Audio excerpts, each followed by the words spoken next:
Bonjour et bienvenue à tous pour cette deuxième preview, puisqu'il y a 30 franchises en NBA, il y aura donc 30 previews. Erwan, ça va? Ça va très bien. Impeccable. Tu sais qu'aujourd'hui... pour le moment. Aujourd'hui,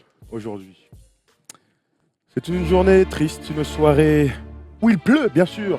C'est le moment de regarder Netflix, puisque vous parlez des Memphis Grizzlies, l'une des pires franchises NBA depuis 3 ans. Les blessures, les coachs qui valent dingue, aucun engouement autour de cette franchise, malgré pourtant de très bons joueurs tels que Marc Gasol. On va aller en toute volupté, tranquille comme ça, là.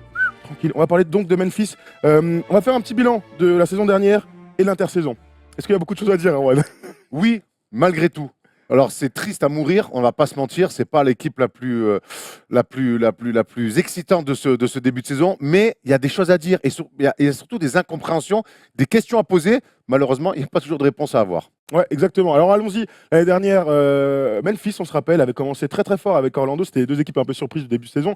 Ça n'a pas duré longtemps puisqu'ils ont enchaîné les galères et surtout les blessures. Mike Conley avait eu des problèmes au tendon et au talon d'Achille. Non, c'est l'inverse. Au talon et au tendon d'Achille, c'est mieux. Ils ont fini 29e bilan la saison dernière, toujours avec une attaque plutôt faible, hein, c'est un peu ce qu'on peut reprocher, mais une défense jusqu'ici qui était très forte et donc qui leur permettait d'accéder souvent aux playoffs. Là, tout a changé. Un nouveau coach est arrivé, puisque c'était l'ancien adjoint JB Bickerstaff, qui était coach, on s'en souvient, à Houston il y a 2 ans. Il était adjoint l'année dernière et là, il prend le poste de head coach.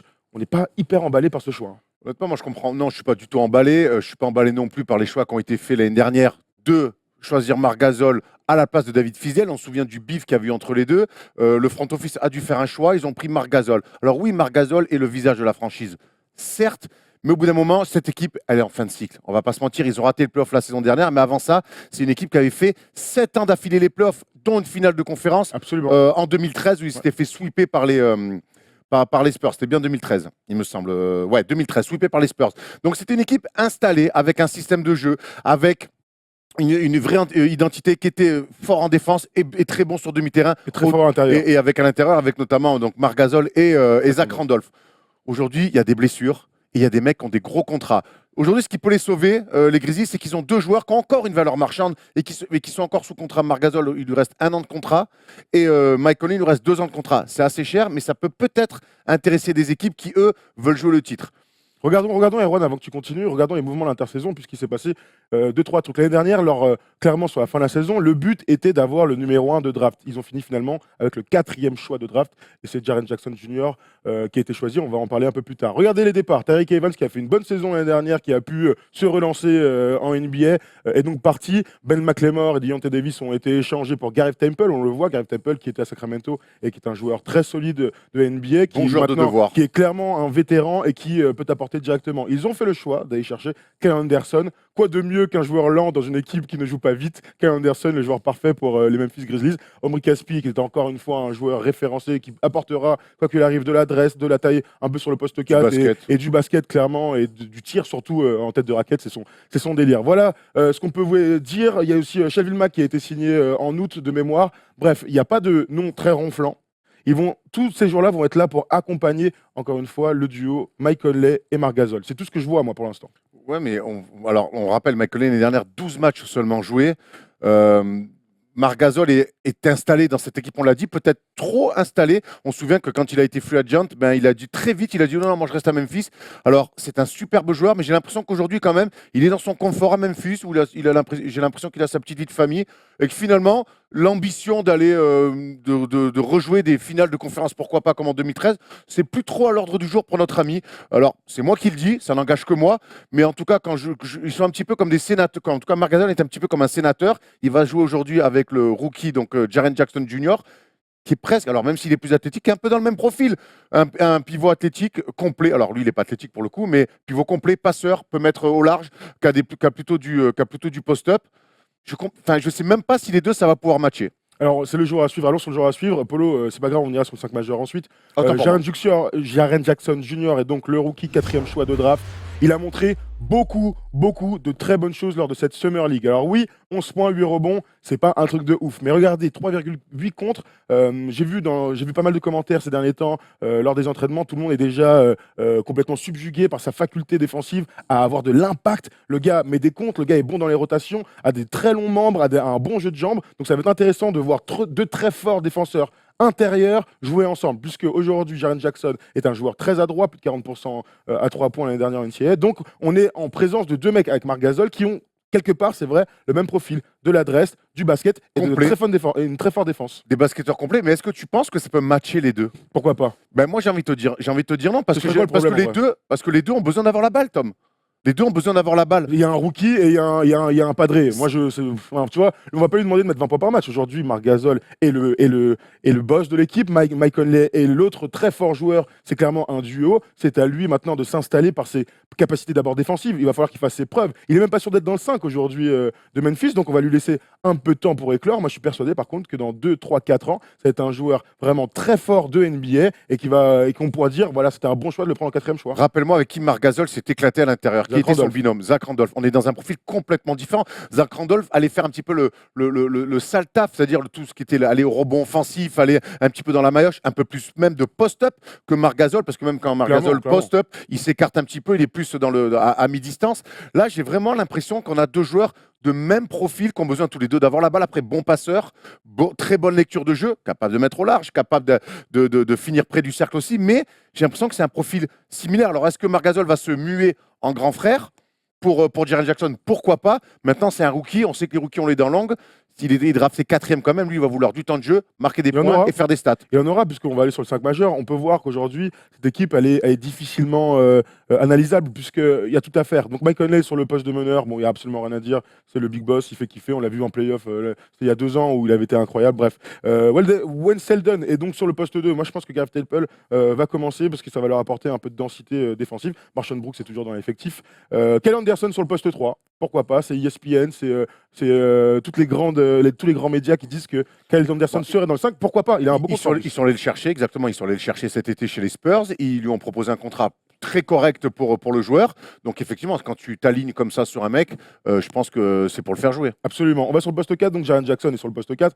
Il y a J. Michael Green qui a été re-signé, donc a priori, c'est lui qui va commencer. Il offre des garanties. Alors, je ne dis pas que c'est un super joueur et tout, mais c'est un mec qui fait le sale taf, qui a toujours beaucoup d'énergie. Aujourd'hui, c'est lui le titulaire du poste 4.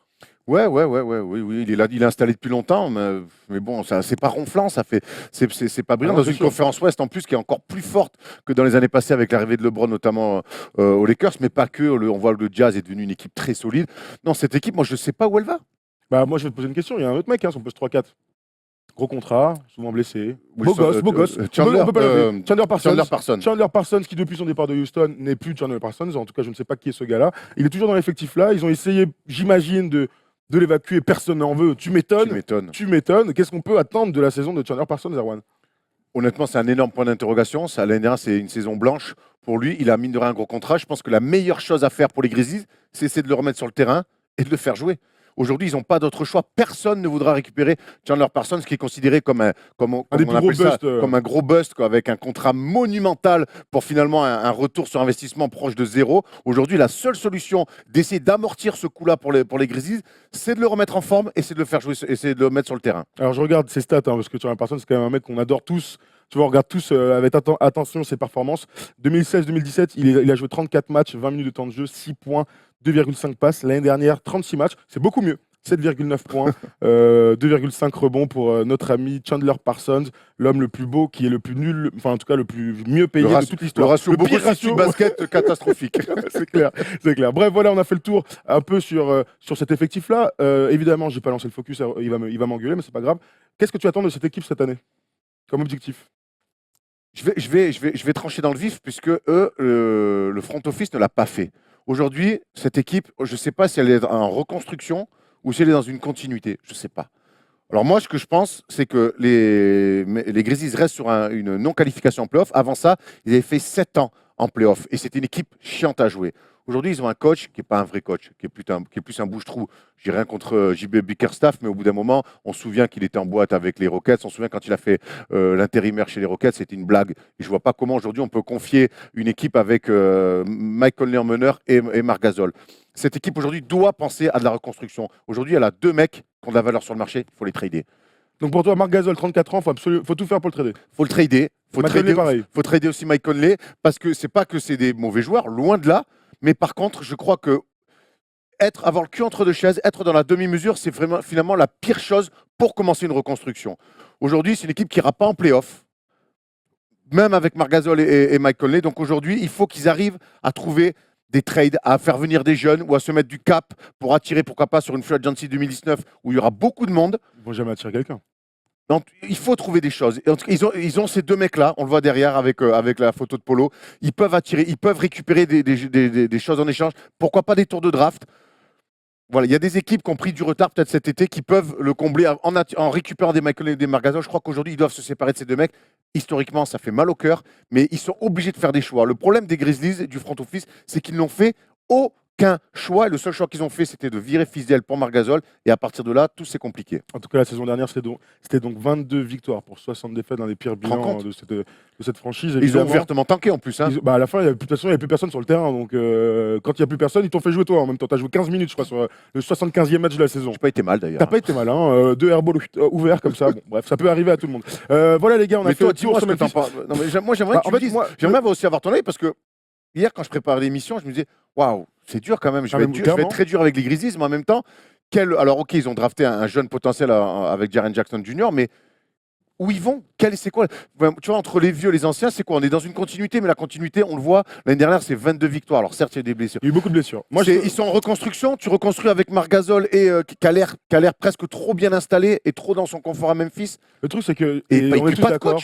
Moi, je fais partie des gens. Je suis pas fan de Memphis. Et ce que je vois, c'est que jusque-là, ils avaient des certitudes énormes. Ça faisait partie du top 5, top 6 des équipes qui avaient le plus de certitudes, qui avaient une vraie identité. Ils ont continué dans cet angle-là, dans cette voie-là. Moi, ça m'embête pas. Le truc, c'est qu'il va falloir, au bout d'un moment, avoir un peu de chance, qu'il n'ait plus de blessures, et ensuite, on pourra juger. Aujourd'hui, ils sont tellement blessés qu'on peut même plus les juger. Si Marc Gasol et si Mike Conley sont sur le terrain, si Jaren Jackson est à peu près bon, si les jeunes comme Andrew Harrison, Dylan Brooks, ces petits gars-là arrivent à continuer à progresser dans cet effectif-là, moi, je dis qu'ils sont capables, encore une fois, d'être une surprise et d'aller dans la lutte au playoff, même si là aujourd'hui à l'Ouest c'est très compliqué. Il y a trop d'incertitudes. Mais surtout, clairement, mais finalement, la seule certitude qu'il y a, c'est que leur coach il est cata, Jimmy Biggerstaff. Honnêtement, le projet des Memphis Grizzlies, ça me fait penser au projet de Jean Lassalle pour la présidentielle. Ça veut rien dire. Tu vois ce que je veux dire?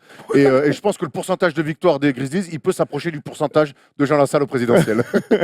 Voilà, c'était le mot de la fin pour cette franchise des Grizzlies. Bisous, Jeannot. C'est la famille, Jeannot. On se retrouve demain pour une nouvelle preview. Et oui, demain, on va s'intéresser aux Atlanta Hawks et un certain Trae Young. Merci de nous avoir suivis. Merci en régie, merci à Erwan. Et puis à demain. Tranquille. À demain. Ciao, ciao.